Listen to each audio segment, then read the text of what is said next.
பண்ண வேண்டிய சர்வீஸை 1500 கொண்டு போனீங்கன்னா கண்டிப்பா அவங்க செகண்ட் சர்வீஸ் தான் போடுவாங்க. வாய்ஸ் மாறிடுச்சா?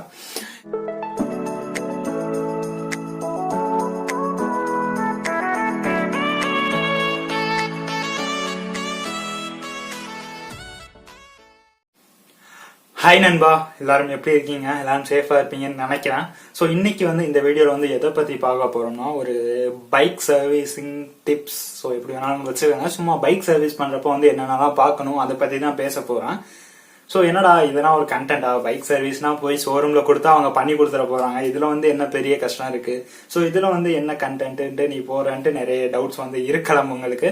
பட் இருந்தாலும் இது ஒரு சின்ன டாபிக்கா இருந்தாலும் முக்கியமான ஒரு டாபிக். ஒரு மாசம் இல்ல ஒரு 20 நாளைக்கு முன்னாடி நம்ம டியோ 6 மாசம் கழிச்சு எடுத்து ஒரு சர்வீஸ் கொடுத்த மாதிரி நம்ம வீடியோ போட்டிருந்தோம். ஒரு விளாக் மாதிரி பண்ணியிருந்தோம். அது எத்தனை பேர் பாத்தீங்கன்னு தெரியல, மேபி பார்த்துருந்தா தெரிஞ்சிருக்கும். ஸோ அதுல நான் எனக்கு தெரிஞ்ச மெக்கானிக் ஒருத்தர்கிட்ட தான் சர்வீஸ் கொடுத்தேன். பட் ஆனா அந்த சர்வீஸ்க்கு அப்புறம் என் வண்டியோட பெர்ஃபார்மன்ஸும் சரி, கொஞ்சம் மைலேஜும் டிராப் ஆயிருக்குன்னே சொல்லலாம். ஸோ எதுக்குன்னா அவங்க எந்த இன்ஜின் ஆயில் யூஸ் பண்ணாங்கன்ட்டு எனக்கு தெரியல. நானும் சொல்லலை, எதுவுமே சொல்லலை. ஸோ அதனால அந்த ஒரு எக்ஸ்பீரியன்ஸ்ல ஓகே இதை ஒரு டாபிக் மாதிரி போடும், நிறைய பேருக்கு யூஸ்ஃபுல்லா இருக்கும். தென் சர்வீஸ் அப்போ என்னென்னலாம் பார்க்கணும், எப்படிலாம் பண்ணுன்ற மாதிரி ஒரு சின்ன வீடியோ தான் இது. ஸோ முழுசா பாருங்க, உங்களுக்கு கண்டிப்பா யூஸ்ஃபுல்லா இருக்கும். தெரிஞ்சுக்கங்க. ஸோ அதாவது எல்லாருமே எல்லாமே தெரிஞ்சுக்கணும். ஸோ பைக்ல நம்ம லாங் டிரைவ்ஸ் போறோம், இல்ல பைக் பத்தி பிடிச்சவங்களே பைக்ல என்னென்னலாம் இருக்கு, என்னென்ன ஆப்ரேஷன்லாம் நடக்கும்ட்டு எல்லாமே தெரிஞ்சுக்கிட்டா ரொம்பவே நல்லது. ஸோ அதனால நம்ம ரொம்ப வளவலன்னு பேசாம டாபிக் குள்ள போயிடலாம். வாங்க வீடியோக்குள்ள போகலாம்.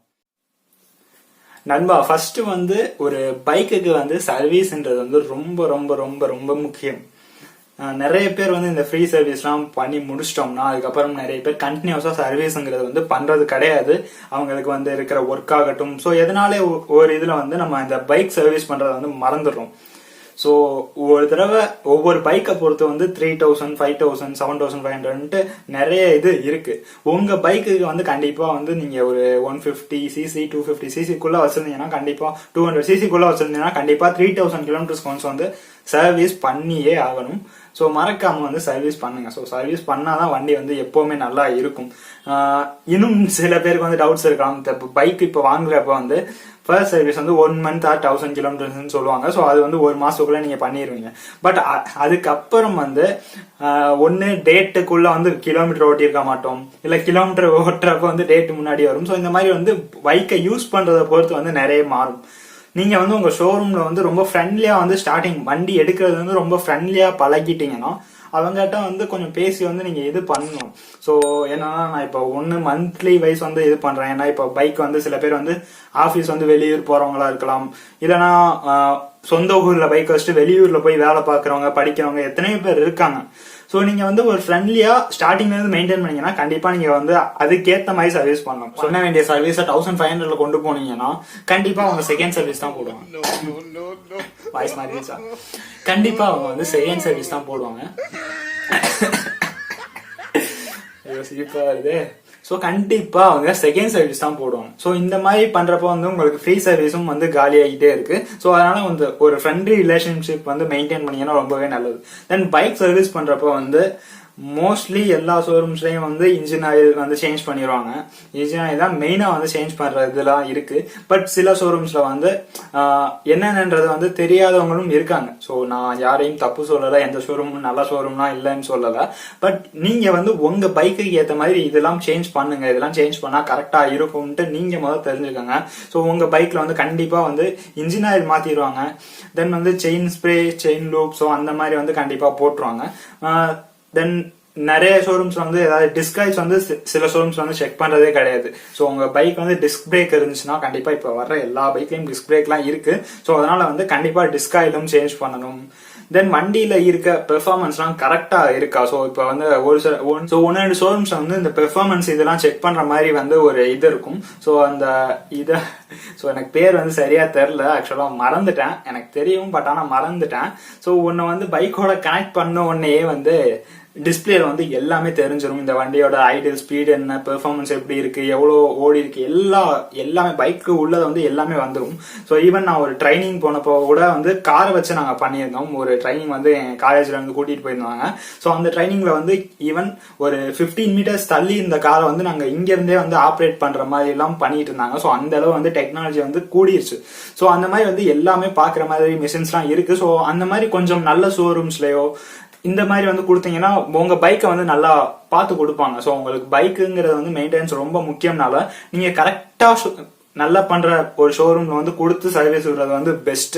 ஸோ நிறைய பேர் வந்து தெரிஞ்ச மெக்கானிக்கிட்ட வந்து விடுறது தப்பே கிடையாது. பட் ஆனா நீங்க என்ன இன்ஜின் ஆயில் யூஸ் பண்றீங்களோ தென் இந்த இன்ஜின் ஆயில் பொறுத்த வரைக்கும் வந்து என்கிட்ட நிறைய பேர் வந்து கேட்டிருக்காங்க எந்த இன்ஜின் ஆயில் வந்து யூஸ் பண்ணலாம், மோட்டோல் யூஸ் பண்ணலாமா, கேஸ்ட்ரால் யூஸ் பண்ணலாமா. ஸோ எக்கச்சக்கமான கேள்வி வந்து இருக்கு. ஸோ இந்த மோட்டோல்லாம் ரொம்பவே நல்ல ஒரு இன்ஜின் ஆயில் தான். ஸோ நான் வந்து தப்பே சொல்லல. பட் என்ன ஒரு இதுனா நீங்க என்ன இன்ஜின் ஆயில் யூஸ் பண்றீங்களோ அதே வந்து ஃபுல் அண்ட் ஃபுல் யூஸ் பண்ணுங்க. லைஃப் லாங் ஒரே இன்ஜின் ஆயில் யூஸ் பண்ணுங்க. ஸோ அப்படி பண்ணாலே போதும். நீங்க மோட்டோல் யூஸ் பண்ணாதான் உங்க இன்ஜின் நல்லா இருக்கும்ட்டு கிடையவே கிடையாது. நீங்க எல்லா இன்ஜின் ஆயில் மாத்திக்கிட்டே இருந்தீங்கன்னாலும் உங்க இன்ஜின் வந்து நல்லா இருக்காது. ஸோ அதனால வந்து ஒரே இன்ஜின் ஆயில் ஃபுல்லா யூஸ் பண்ணுங்க. நான் வந்து எந்த மோட்டோலோ கேஸ்டாலோ எதுவுமே யூஸ் பண்ணல. ஸோ எனக்கு கம்பெனில என்ன சஜஸ்ட் பண்ணாங்களோ ஸோ அந்த ஆயில் தான் யூஸ் பண்றேன். எமலூப்ன்ட்டு ஒரு இன்ஜின் ஆயில் தான் யூஸ் பண்றேன். ஸோ எனக்கு வந்து மொத்த சர்வீஸே 800 ரூபாய்க்குள்ளதான் ஆகும். நான் ஈவன் இந்த கார்பன் கிளீனர் அந்த மாதிரி ஏதாவது எக்ஸ்ட்ரா போட சொன்னா மட்டும்தான் எனக்கு வந்து 1000 அந்த மாதிரி வரும். மற்றபடி வந்து எனக்கு 800 முடிஞ்சிடும். ஸோ நீங்க வந்து கம்பெனி சஜஸ்ட் பண்ற ஆயில் யூஸ் பண்ணா கூட போதும். நீங்க ஒரே ஆயில் யூஸ் பண்ணீங்கன்னா ரொம்பவே பெட்டர். தென் வந்து கண்டிப்பா அந்த டிஸ்க் ஆயில்ஸும் சேஞ்ச் பண்ண சொல்லுங்க. தென் இந்த பைக் பெர்ஃபார்மன்ஸ் எல்லாம் எப்படி இருக்குன்னு பாருங்க.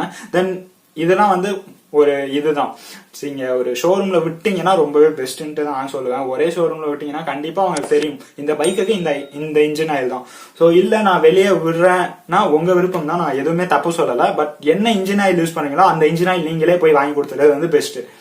தென் வந்து இந்த பைக்லாம் சர்வீஸ் முடிச்சதுக்கு அப்புறம் என்னென்னலாம் பார்க்கணும்னா கண்டிப்பா வந்து சில ஷோரூம்ஸ்ல வந்து பைக்கே ஃபுல்லா டிஸ்மேண்டில் பண்ணி அசம்பிள் பண்ற மாதிரி தான் நான் கேள்விப்பட்டிருக்கேன். கேடிஎம் ஷோரூம்ஸ்ல வந்து நிறைய வந்து பண்றாங்கன்னு சொன்னாங்க. ஸோ அதனால வந்து நீங்க பைக்லாம் எப்படி இருக்கு, கிளட்ச், பிரேக் எல்லாமே வந்து கரெக்டா இருக்கான்ட்டு பாத்துக்கோங்க. தென் வந்து ஏர் ப்ரெஷரும் வந்து கரெக்டா மெயின்டைன் பண்ணுங்க. ஸோ இந்த ஏர் ப்ரெஷரும் வந்து கரெக்டா மெயின்டைன் பண்ணாம இருந்தா பெர்ஃபார்மன்ஸும் மைலேஜும் டிராப் ஆகும். ஸோ அதையும் வந்து கரெக்டா பண்ணுங்க. ஸோ ஒரு சின்ன வீடியோ தான் சர்வீஸ் பத்தி சொல்லியிருக்கேன். ஸோ என்னோட மெயின் கான்செப்ட் வந்து இதுதான். ஸோ இன்ஜின் ஆயில் வந்து ஒரே தான் யூஸ் பண்ணுங்க. நான் வந்து கொஞ்சம் மாத்தி யூஸ் பண்ணனால என்னோட பெர்ஃபார்மன்ஸ்லாம் அடியாச்சு. அதனால இனிமே நீங்க அந்த தப்பை பண்ணக்கூடாதுன்றதுக்காண்டி தான் இந்த வீடியோ வந்து நான் பண்ணிட்டு இருக்கேன். ஸோ உங்களுக்கு யூஸ்ஃபுல்லா இருந்தா உங்க நண்பர்கள் கூட ஷேர் பண்ணிக்கோங்க. தென் நீங்களும் தெரிஞ்சுக்கோங்க. ஸோ இந்த வீடியோ இதோட முடிச்சுக்கிறேன். டாடா கைஸ்.